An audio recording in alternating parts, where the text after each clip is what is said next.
Olá, vamos continuar aqui o curso de Sistemas Digitais, hoje apresentando noções de álgebra de Boole. Esse material tem alguns slides que eu aproveitei de um material anterior do professor Eduardo Peixoto, também da Universidade de Brasília.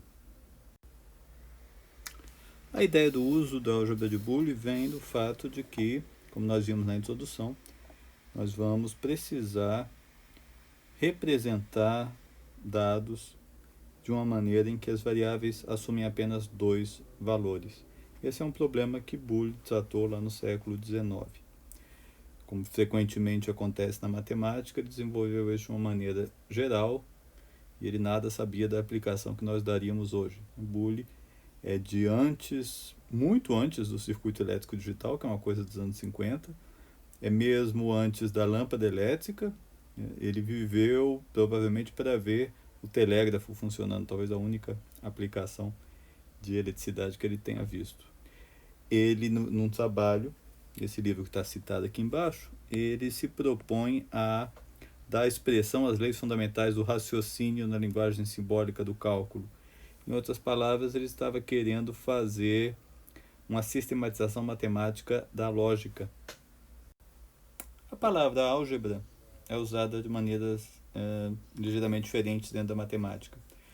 Existe a álgebra no seu sentido elementar, é um conjunto de operações que são feitas, matemáticas, usando símbolos que representam variáveis ou valores desconhecidos. É nesse sentido que vocês usaram álgebra até agora, né, na escola, no ensino fundamental e no ensino médio. Um problema de álgebra é um problema em que existe uma expressão matemática, incluindo algumas letras, né, que significam valores desconhecidos, e como vocês tratam com ele.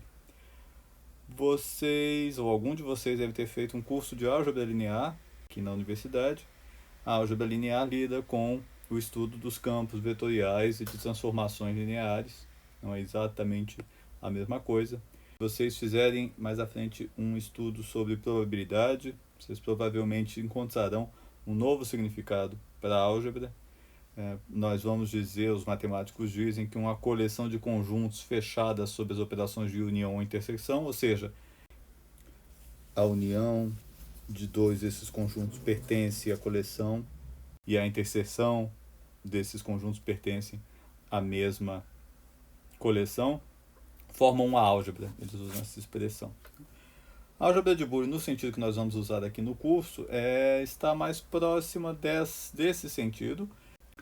Nós vamos fazer operações com variáveis que podem assumir apenas dois valores, essa é a principal diferença dela. Ela também é bastante relacionada à teoria dos conjuntos, então existe uma relação bastante forte entre as duas. Já deixando essa relação bastante explícita, nós vamos começar a imaginar que existem operadores que fazem seleção dentro de conjuntos. Então nós vamos começar com um conjunto chamado universo fundamental, ou universo de discurso U. Esse conjunto tem todos os elementos que podem me interessar, e eu vou gerar subconjunto a partir de operadores de seleção. Por exemplo, vamos dizer que meu universo de discurso é o conjunto de estudantes da Universidade de Brasília. Posso imaginar uma seleção que eu representei aqui como X de U, que é o subconjunto dos alunos da Universidade de Brasília que estão matriculados em cálculo, eles estudam cálculo. Y de U, um outro operador, seleciona dentro do universo de discurso os alunos que estão matriculados em sistemas digitais. Então esse X e esse Y aplicados sobre aí, no caso, o universo de discurso U, fazem essa seleção. Agora a gente começa a fazer seleções sucessivas, né? Então veja aqui essa expressão X de Y de U. Y de U eu tinha dito que é o conjunto de estudantes matriculados em sistemas digitais. E X seleciona de um conjunto qualquer os estudantes matriculados em cálculo. Então X de Y de U é o conjunto dos alunos de sistemas digitais que também estudam cálculo. Se eu inverter essa seleção, se eu fizer Y de X de U, vou obter o conjunto dos alunos de cálculo que também estudam sistemas digitais. Ora, mas esse conjunto é o mesmo, né? Os alunos de sistemas digitais que também estudam cálculo e os de cálculo que também estudam sistemas digitais, exatamente o mesmo conjunto.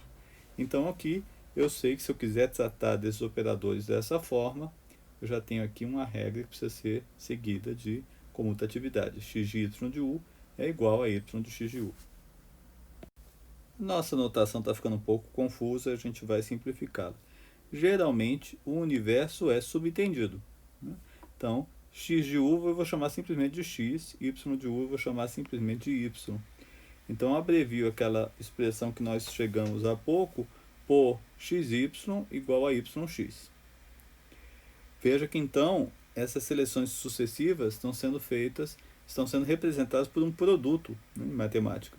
Então, o produto xy ou yx, eles são comutativos, como devem ser, eles fazem o papel do operador lógico e. Por que eu disse isso? Porque uma outra forma de ver essa seleção é XY são os alunos que fazem sistemas digitais e cálculo, ou cálculo e sistemas digitais. Então, é uma operação lógica. Para pertencer a essa seleção, esse estudante ou essa estudante tem que estar matriculado em sistemas digitais, uma primeira propriedade, e também tem que ser verdadeiro que ele está matriculado em cálculo, uma segunda propriedade. Agora, eu gostaria que a gente pensasse numa outra seleção. Aqui eu voltei a usar aquela notação um pouco mais explícita. X de U. Então, eu selecionei dos estudantes da UNB os que estudam cálculo, e desses eu selecionei os que estudam cálculo. Então, é a seleção de alunos que cursam cálculo e também cursam cálculo. Ora, esse é um conjunto estranho, né? Ele pode ser facilmente simplificado. Naturalmente, cursar cálculo e também cursar cálculo é simplesmente cursar cálculo. Portanto, aquela minha seleção x de u tem que ser igual a simplesmente x de u. Voltando agora à nossa notação em que a seleção x significa, é notada simplesmente como x, eu chegarei a x igual a x. Em termos de álgebra elementar, então eu tenho uma equação aqui x2 igual a x que precisa ser satisfeito se esse operador x vai funcionar com a lógica que eu estou querendo.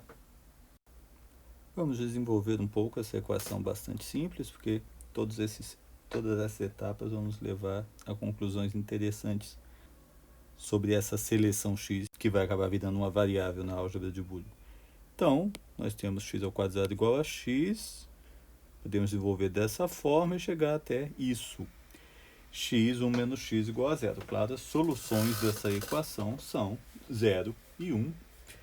E foi mais ou menos esse raciocínio que levou Boolean a concluir que essa sua sistematização da lógica em termos de matemática seria tal que só existiriam dois valores possíveis para essas variáveis, ou x igual a 1 ou x igual a 0. Além disso, se você considerar 1 menos x como o contrário da seleção, né? X seleciona o universo de discurso, o elemento que tem uma certa propriedade, 1 menos x faz o contrário disso, ele seleciona elementos que não têm aquela propriedade.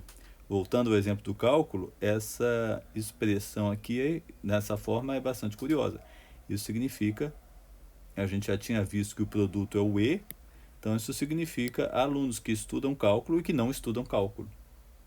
Ora, obviamente, o conjunto de alunos que estudam cálculo e não estudam cálculo é vazio. Então, aparentemente, 1 está significando o universo de discurso inteiro, e 0 está significando o conjunto vazio. Assim, nós vamos também relacionar 1 à ideia de verdade, né, pertencente ao conjunto de discurso, e 0 à ideia de falso. Além do conector E, que é daquela sucessão de seleções, né, selecionar do universo de discursos elementos que têm uma propriedade e que também têm outra propriedade, Boolean também define um conector OU da seguinte forma. Nesse cálculo, nessa álgebra, x mais y vai significar o conjunto, no nosso exemplo lá, o conjunto dos alunos de engenharia que cursam cálculo, x, adicionado ao conjunto dos alunos que cursam sistemas digitais, ou seja, é o conjunto dos alunos que estudam cálculo ou sistemas digitais. Também nós vamos ver que a operação complemento 1 menos x vai ter seu próprio símbolo, ele vai ser chamado x barra. Assim, nós já definimos 3 operações nessa álgebra. A negação, que transforma o verdadeiro no falso e vice-versa, o 0 no 1 e vice-versa. A operação E, que só é verdadeira quando ambos os elementos forem verdadeiros, é como aquela sucessão de seleções, o elemento tem que pertencer a uma coisa e também a outra. E a operação OU, em que basta pertencer a uma das duas. Ela é verdadeira se eu tiver uma propriedade ou a outra propriedade, se eu pertencer a uma seleção ou a outra seleção. Esse foi aproximadamente, ou simplificadamente, o raciocínio desenvolvido por Boole. É também interessante a gente acompanhar o mesmo cálculo, a álgebra de Boole, do ponto de vista de um sistema formal. O sistema formal é obtido quando se definem os seguintes elementos. Esses são os elementos de um sistema formal: os símbolos, as fórmulas bem formadas ou as fórmulas corretas. Veja, isso aqui é a sintaxe, né, do sistema formal. Ela especifica como esses símbolos podem ser combinados. Os axiomas, que são aquelas igualdades cuja veracidade é assumida de princípio. As regras de inferência, que definem como que afirmativas verdadeiras podem ser geradas a partir de outras afirmativas verdadeiras.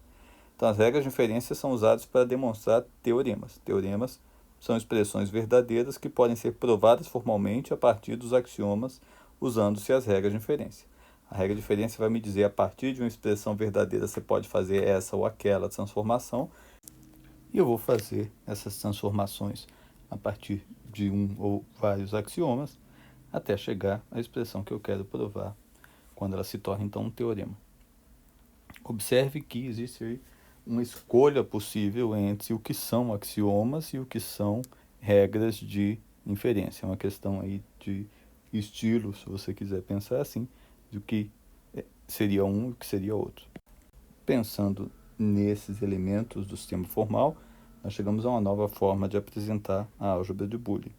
São símbolos da álgebra de Boole o 0 e o 1, aqueles operadores mais e vezes, mas nós já vimos que eles não significam mais no sentido de aritmética, nem vezes, né? Eles, na verdade, são os operadores OU e E.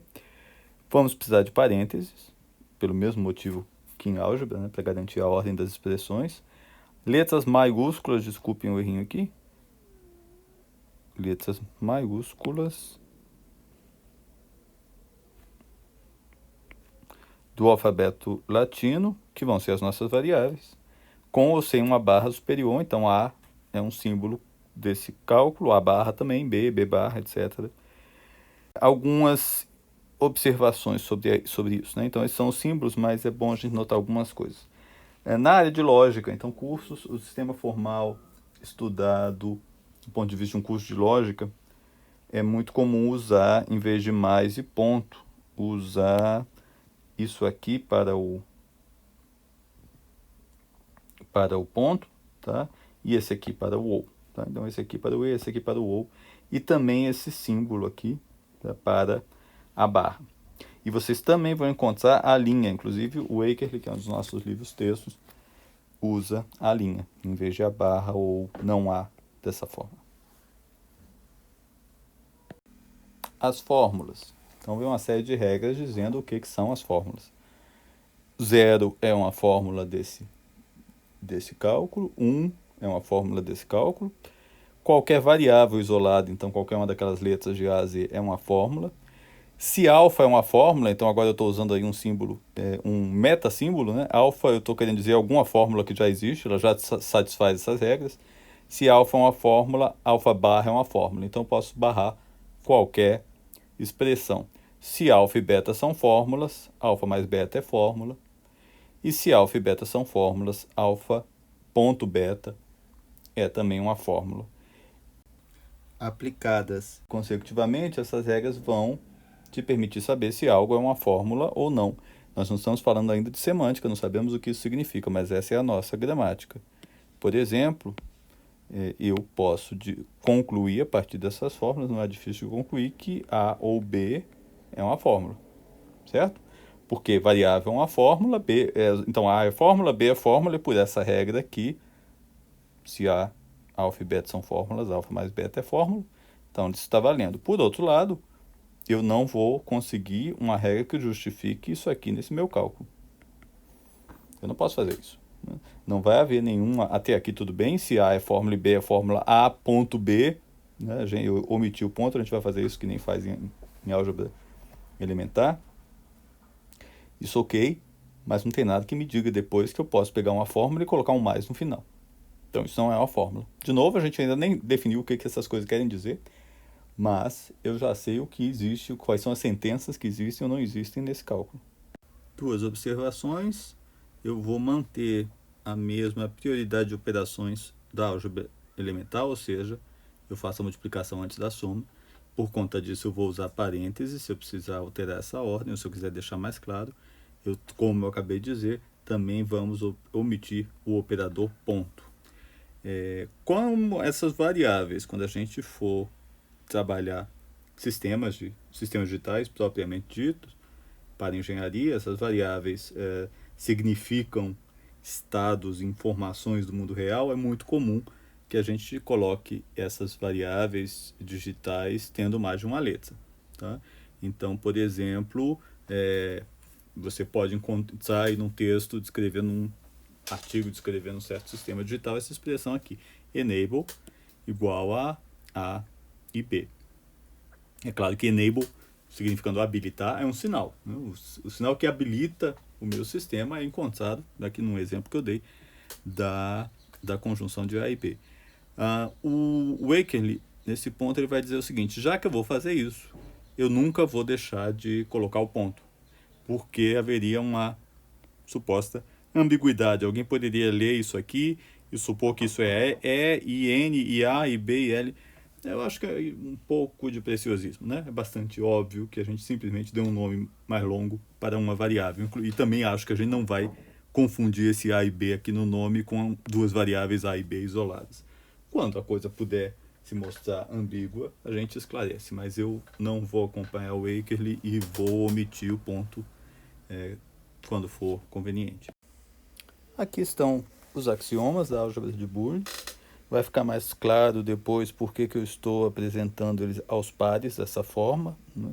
Você possivelmente pode imaginar que existe uma lei de formação, né, que leva daqui da esquerda para a direita. Mas o fato é que todos esses são axiomas, ou seja, são verdades que nós assumimos por princípio, né, no início das nossas considerações desse cálculo. Então, esse primeiro nos diz que A só pode ser 0 se não for 1, e que só pode ser 1 se não for 0. Né? Ele reforça, então, aquela ideia que as variáveis só podem ser iguais a 1 ou a 0.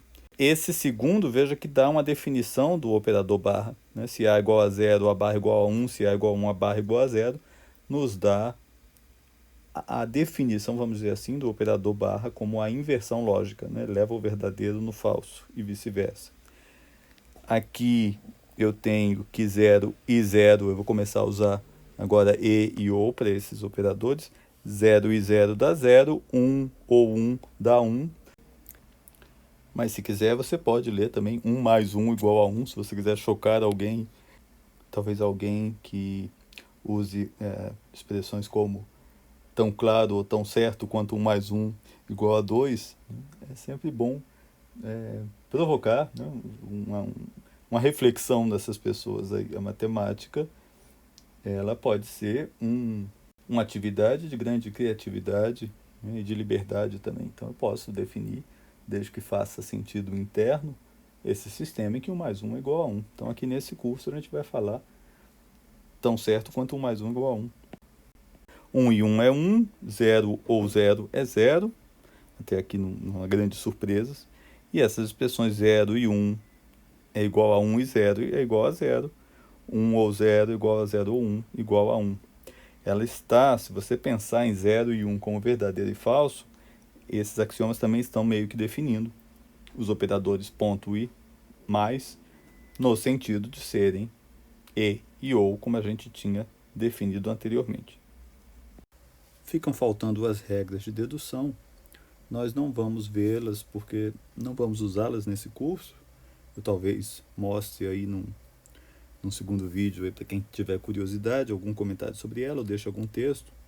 Mas eu quero chamar a atenção para uma coisa. Qualquer afirmação verdadeira em álgebra de Boole, mais para frente a gente vai chamar essas afirmações que são sempre verdadeiras de tautologias, ela pode ser verificada por um processo chamado indução perfeita, que simplesmente significa colocar todas as possibilidades e se der tudo verdadeiro, então é porque é verdadeiro. Se a afirmação envolve n variáveis, há exatamente 2 elevado a n conjuntos possíveis de valores. São os valores que essas várias variáveis podem assumir. Se o resultado, eu posso verificar 1 a 1, se o resultado é verdadeiro para todas as combinações, então ele é verdadeiro. Observe, no entanto, isso é um ponto muito importante em lógica formal, essa não é a prova naquele sentido que eu falei, de pegar um axioma, usar regras válidas de dedução e chegar a um teorema. Eu sei que soa estranho, mas saber que algo é verdadeiro não é o mesmo que provar alguma coisa no sentido da prova formal. Aqui estão alguns teoremas de uma variável, primeiro. O teorema do elemento neutro A ou 0 igual a A e 1 igual a A. Esse elemento, então, define os chamados elementos neutros das operações. O 0 é o elemento neutro da operação OU e o 1 o elemento neutro da operação E, porque eles não alteram o resultado. Evidentemente, agora que a gente sabe o significado E e OU desses elementos, é tudo muito lógico.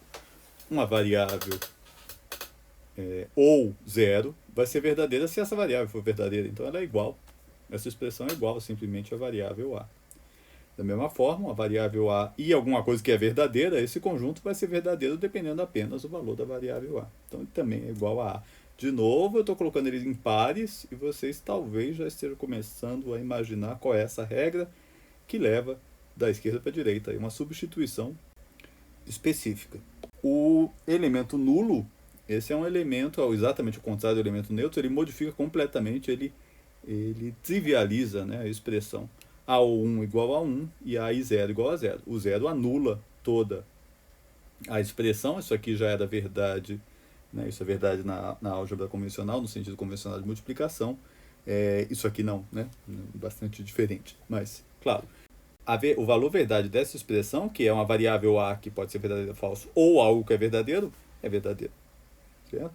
Idempotência é o fato de que essas duas operações aplicadas sobre a mesma variável não mudam o resultado, né? Então, A ou A igual a A e A igual a A. Aqui nós temos também a ideia de que a inversão aplicada 2 vezes nos retorna o valor original, né? Naturalmente, se eu invertir e invertir de novo, eu voltei ao que eu estava antes. A barra barra igual a A, e vejo que aqui as duas ficaram iguais, né? Finalmente, a última linha aqui, 2 teoremas muito importantes. A ou A barra igual a 1, A e A barra igual a 0. De fato, esses 2 teoremas da última linha são princípios muito importantes da lógica. Eles são conhecidos pelo menos desde a Antiguidade Clássica.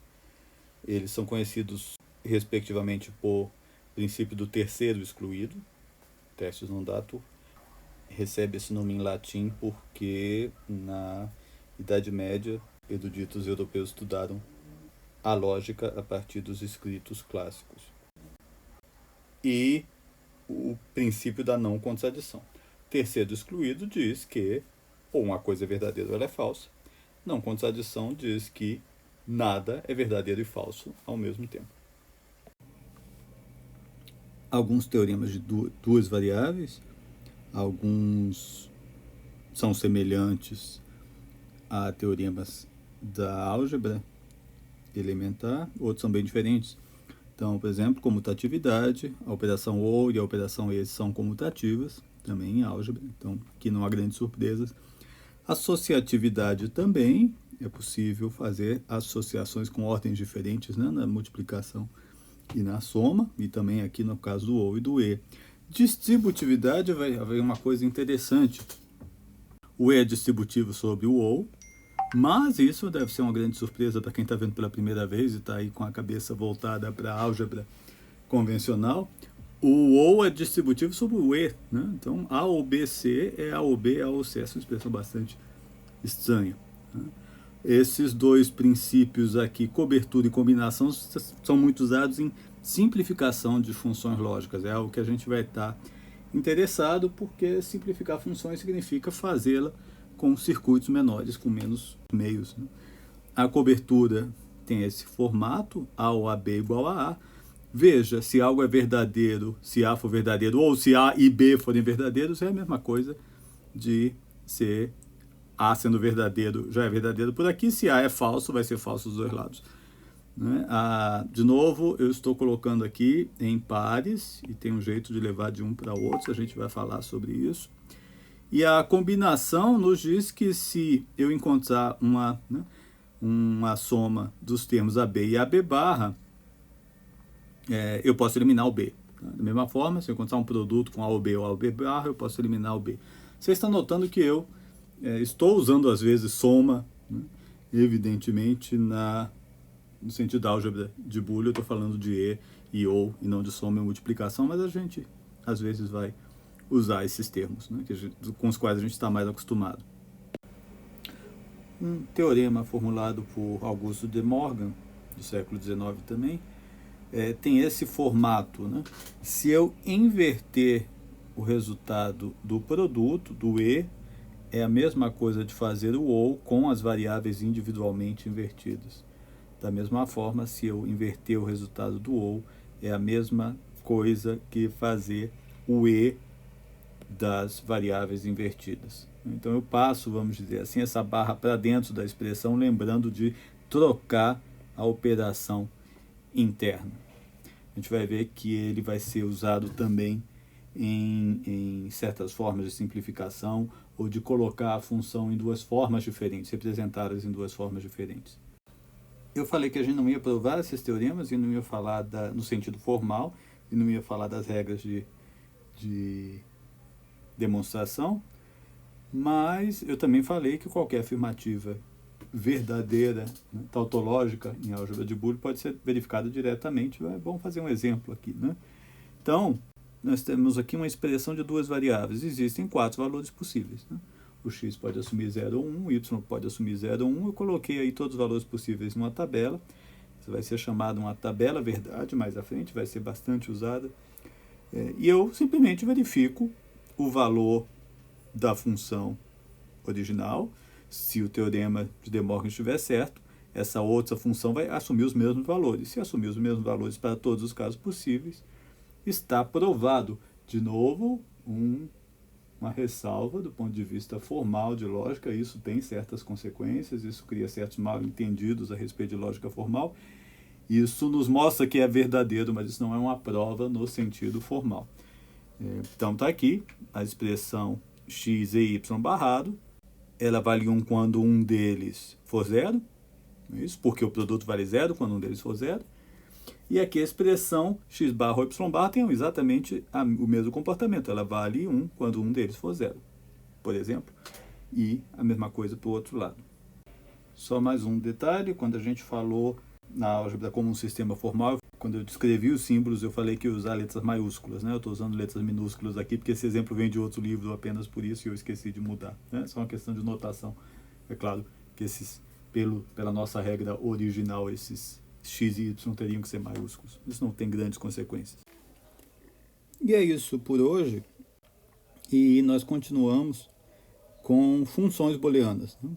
Relações e funções booleanas e como elas podem ser representadas a partir da aula que vem. Obrigado.